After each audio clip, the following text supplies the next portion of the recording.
أعوذ بالله من الشيطان الرجيم بسم الله الرحمن الرحيم إن الحمد لله نحمده ونستعينه ونستغفره ونعوذ به من شرور أنفسنا وسيئات أعمالنا من يهده الله فهو المهتد ومن يضلل فلن تجد له وليا مرشدا وأشهد أن لا إله إلا الله وحده لا شريك له وأشهد أن محمدا عبده ورسوله رب اشرح لي صدري ويسر لي أمري واحلل عقدة من لساني يفقه قولي وبعد السلام عليكم ورحمة الله وبركاته. Dear viewers, I welcome you once again to Understanding Islam on Baina TV. This show comes your way this and every Friday at 8 p.m. Please do follow us on our social media platforms. We are on Facebook, YouTube, and Instagram as Baina TV. Then as Baina Multimedia on Twitter. To masu kallo ina yi muku sallama da marhaba zuwa ga sabon shirinmu na Understanding Islam akan Baina TV. Shirin gana zuwa hanyanku ne kowace ranar Juma'a karfe 8 na dare. Ku kokarta ku bi mu akan social media handles mu muna kan Facebook, YouTube da Instagram as Baina TV. Za ku kuma same mu akan Twitter as Baina Multimedia. Okay, our topic for discussion this evening is going to be 70,000 without hisab. With me to do today's discussion is Sister Ayisha Mahmud, who happens to be a tutor at Nadwatul Islamiyya at Taifa, Burkina. Na masu kallo maudu'in da za mu tattauna na yau ne shine wai 70,000 ba tare da hisabi ba. To ku bi mu sabida mu samu amfani da kuma sani wani 70,000 ne ba suke nan ba da hisabi ko ba tare da hisabi ba. Wadda taimaka mu tattauna maudu'in ga ita ce Sister Ayisha Mahmud take karatawa daga Nadwatul Islamiyya. Sister Ayisha, barka da zuwa kan Understanding Islam. Barka kade. So, masu kallo na saurara, our viewers are waiting to know what is 70,000 without hisab. Naam, Sister Ayisha. To, assalamu alaikum wa rahmatullahi wa barakatuh. Wa alaikum assalam. Alhamdulillahi rabbil alamin, ar-rahman ar-rahim, maliki yawmiddin. إياك نعبد وإياك نستعين اهدنا الصراط المستقيم صراط الذين أنعمت عليهم غير المغضوب عليهم ولا الضالين آمين. اللهم صل على سيدنا محمد وعلى آل سيدنا محمد كما صليت على سيدنا إبراهيم وعلى آل سيدنا إبراهيم كما باركت على محمد وعلى آل محمد في العالمين إنك حميد مجيد. Alhamdulillah, ina gaida masu duba kuma ina muku godiya da gayyatar da muka fa'i mini. Wai ya sunan shi 70,000 ba tare da hisabi ba. To a cikin hadisan da Rasul sallallahu alaihi wasallam ya ba mu wato ya zama abin da zai zama guide da za mu tafiyatar da rayuwarmu da komai da komai. Cikin kowane hadisi akwai darasi idan za ka yi zama ka yi reflection a kai za ka samu darasi da zai amfane ka nan duniya tare da lahira insha Allah. Kuma yana da kyau mu zama masu tunasar da juna ko akan ƙananan ayyuka ne. Yana da very important. Sallah ne mun san ka iya sallah amma yana da kyau a kara tunasar da kai kan ababe. There's nothing that is little that you think that you would not need reminder on. Alal misali sallan dare ka san mahimmancin shi ba ka yi ko kuma kana yi amma ba ka yin da yawa. Alal misali maybe a ce raka biyu kake yi, yana da kyau tunasar da ke kai raka biyu is very very great amma yana da kyau idan za ki iya kara dan minti 5 ki kuma kara raka biyu ka yi 4 biyu da 4 ba ɗaya ba ne. abun da kake yi ne, abun da kake samun lada kai ne, amma na kuma tunasar da kai kamar in kai za ka iya adding a little bit to it. So All these are things that if we try as much as possible to remind each other and encourage each other, to help us. Ibn Abbas radiyallahu anhu ya rawaito cewa Rasul sallallahu alaihi wasallam ko kuma ya narrate Rasul sallallahu alaihi wasallam ya ce kamar wai an nuna wa annabi yanda aka shimfida duniya gaba daya tun lokacin annabi Adam alayhi salatu wassalam har zuwa mutumin karshen da zai zo duniya. Wato the world was presented to sallam wai ya ga wato prophets da suke tsaye ba tare da ko kuma a ce prophets da suke tsaye da tare da su mutane 10 9 8. Ya kuma ga wasu prophets suke tsaye tare da su mutane 4 5. Ya kuma ga wasu prophets da suke tsaye tare da su mutum 1. Ya kuma ga prophets da suke tsaye tare da shi ba kowa. Kai zauna kai tunani Allah ya turo wa community ko kuma a nation a prophet or a messenger. Accompanied with him is wahi, revelation. Accompanied with him is signs, proof. Accompanied with him is a whole message. But then on the day of Qiyamah, on the day of standing, on the day of resurrection, a prophet will come standing and you see him with about 9, 10 people. Another prophet will come standing and you see him with about 5, 4 people. Another will come standing, you see him with just 1 person. Another will come standing, you see him with just him alone and his message. Of his people will be driven into oblivion. Imagine. Rasul sallallahu alaihi wasallam, I mean, this is a sight that a ce an baka komi, an baka signs, revelations, amma a ce duk girman nation da community da za a zo da wannan message a ce mutane 1, 2, 3. It's a sad sight. Bayan wannan da aka nuna masa, she a Rasul sallallahu alaihi wasallam yana, he was anxious to see his ummah. Yana gani ina mutane na, aka ce to ya duba at this side, and he looked at one side and he saw an horizon and people were packed with it. Kama akwai mutane inda aka ce ya duba nan mutane na sai da yawa. Sai kuma aka ce kuma ya kuma fuskanci wani wuri kuma ya kuma see another, horizon, a ce fadi dai haka dai, and there was multitude of people standing there. Sai ya wani ji dadi. Sai aka ce to ummanka kenan. Allahu akbar. Aka ce ummanka kenan, mu kenan insha Allah. Allah sa muna tare cikin wayannan mutane da Rasul sallallahu alaihi wasallam. Insha Allah. Sai ya ji dadi. Sai aka ce to tare da wannan wa ma'ahum 70,000 yadkhuluna aljannata bighairi hisabin wal azab. Aka ce tare da wayannan da kake gani, tare da su mutane 70,000 za su shiga aljanna ba tare da hisabi ba, ba tare da kuma da hukunci ba. Allahu akbar. Sai ya ji dadi, a Rasul ya ji dadi, ya ji dadi. Amma ku duba labarin nan ya zo da mutane 70. Mutane 70 in za ku fuskance shi yanzu ku duba ga kama 70,000 is a very small number. Exactly. It's a number for mu ce ma wani kauye ma sun fi 70,000. She mu duba girman duniyan ga. So the prophets, because he was merciful more than us, he thought about this. He saw that this was a small number. Kai da kake ji ma kana ganin 70,000 fa aka ce abin za ka kirga a ce ma atomic ga an samu wannan number. Har balle a ce tun fadin duniya tun lokacin da aka har wannan lokacin. So fastazattu rabbi, we were told that he asked Allah subhanahu wa ta'ala for more. He asked Allah subhanahu wa ta'ala for more. Fazadani, and he was given more.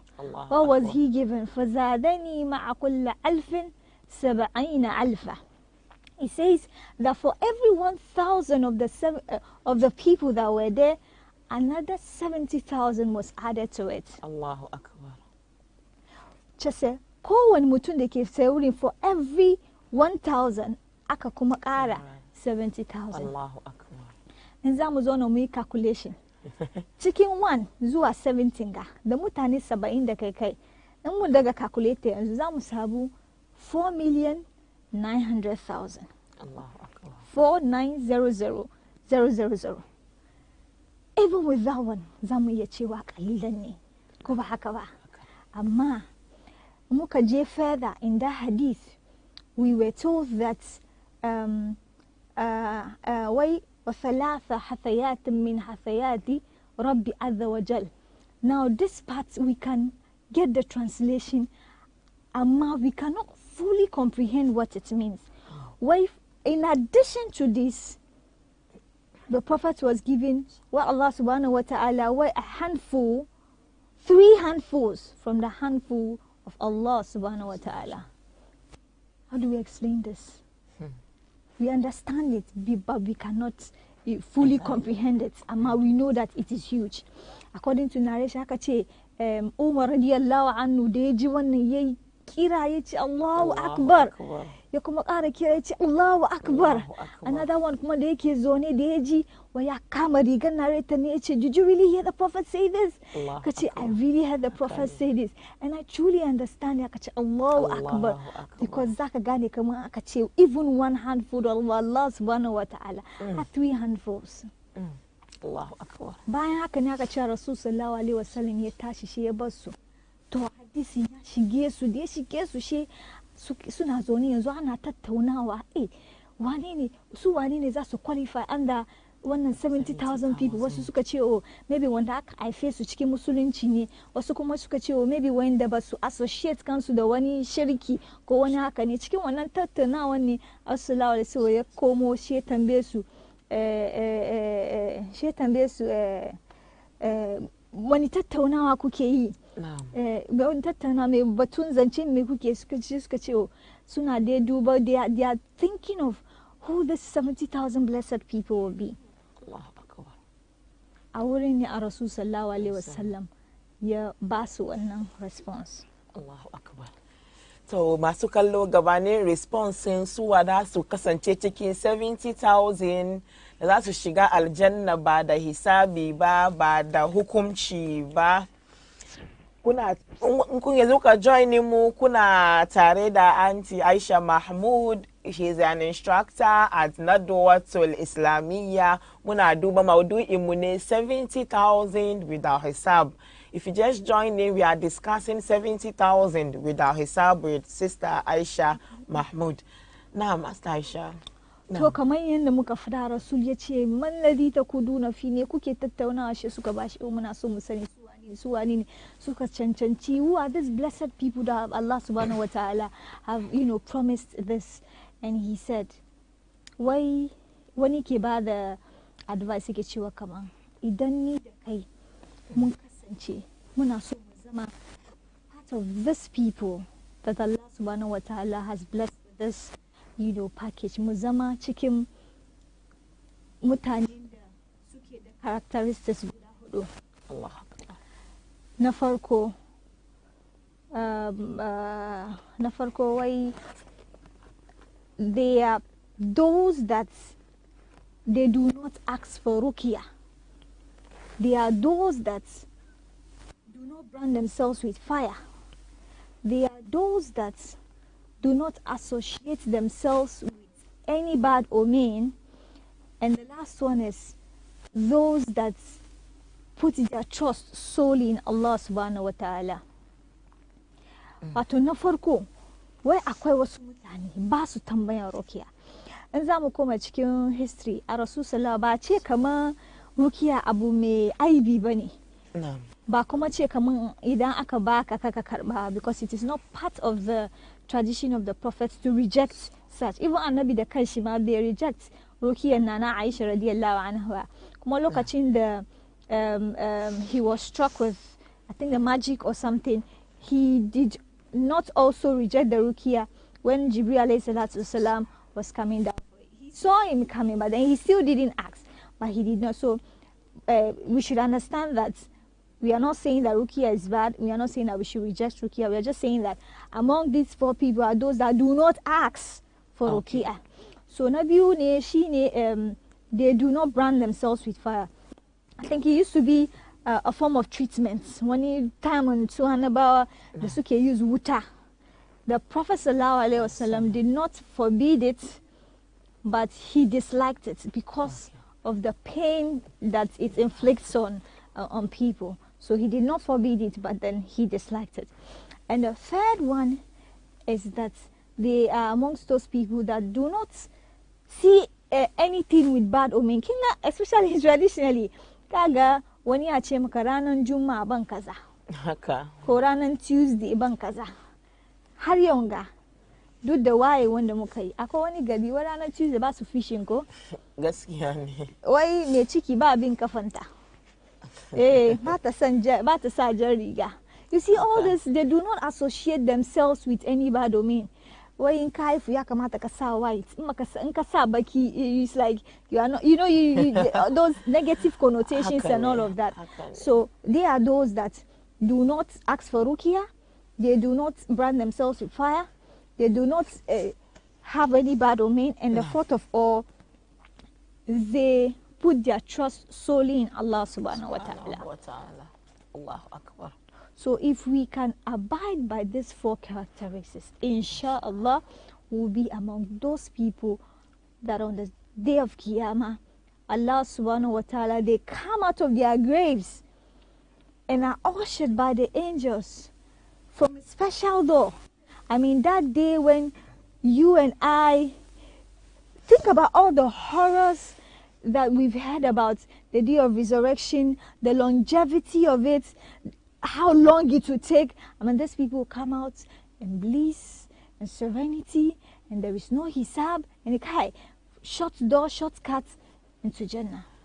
Masha Allah, tabarakallah. So masu kallo, kamar yana dai muka ji bakin system mu game da 70,000 70,000 da za su shiga aljanna ba da hukumci ba da hisabi ba.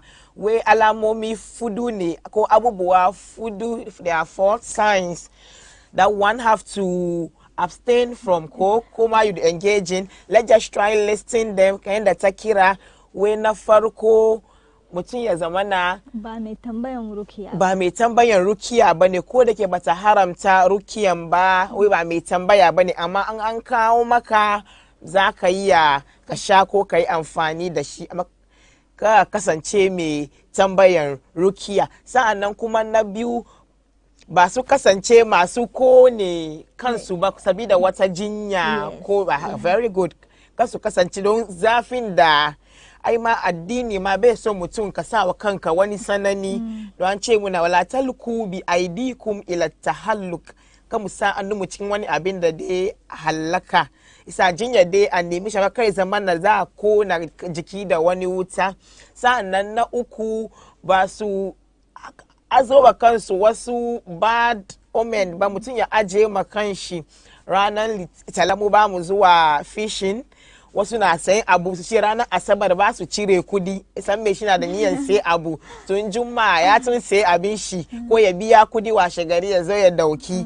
Kaga ka doki wani abun da ya zama wani abu ka daura ma kanka, kana cikin wahala da ce bukata ya zo kana bukatan ka cire ka sai kudi, she ka ki cirewa ka halakar da kanka, ka gani. Sa'annan alama na hudu izaman na komi shi duka rayuwan shi, samun shi rashin samun komi ya zama na Allah ne, dogaron shi duka ya zama na kan Allah yake. Idan mutum ya yi ababe hudun ga tsakani da Allah, wai mun san yadda alamarin kiyama yake, kwanciyan kabari, tasowa, hisabi ba sauki bane.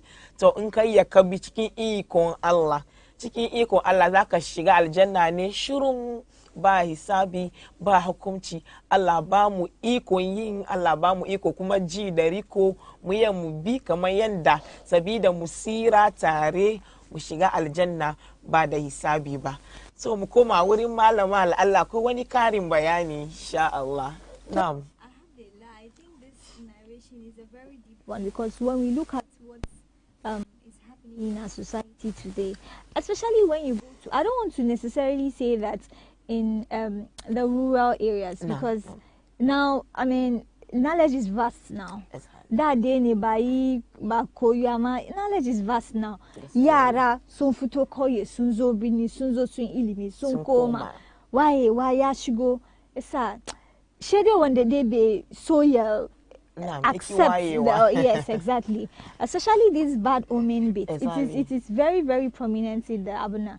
I remember why namiji ba mai ba tabashi da menene, you see all those cliche, you know, is one man kaji kana, you raise an eyebrow like really, you see. So it's very, very important. Iyaye mu de mu iya mu correcting so but correcting somebody who is who has adopted something for ages is very, very difficult. It's difficult. Kaya ma yana maka karfi har balle baba. So with kadan ne haka we are able to. Na tuna akwai wani sofon wani yaya na malami da shi ya samu karatu ya shiga ya gyara masofon da kitafin kuma yanzu haka yayi karatu ibada.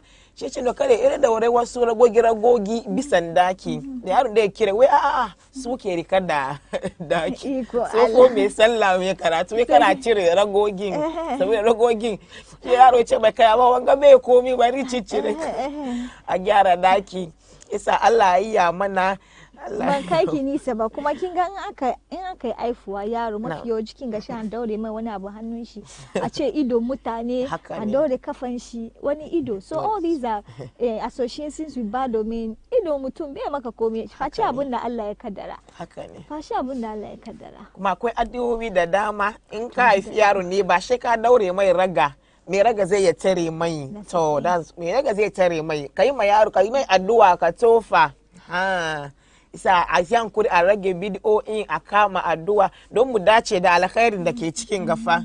Kan zo muna ga kana kai sallah kai azumi ka zo da wasu bid'a kuma I think mafi yawanci kuma yana zuwa ga soro shi ka ga mace kaman a ce kin tashi kin abun ga school da boko masha Allah ki haifa ce ke me kika sani ke ma mun yi miki da aka haife ki shi a ce ki ga me shi da person is he can't say it ba fada bane magana ne ma wanga addini bai abun ga da shi ba ko ya zama you should stand on your ground because there is culture in this religion. I think Auntie Sadia was saying it in another, there's culture wani abu bai conflict, shirka is shirka, you can't wannan ba abun compromise bane a ce ban so su yi ba kai na ya fara ba batun kai da, you get me, because when you get down there it's only about you.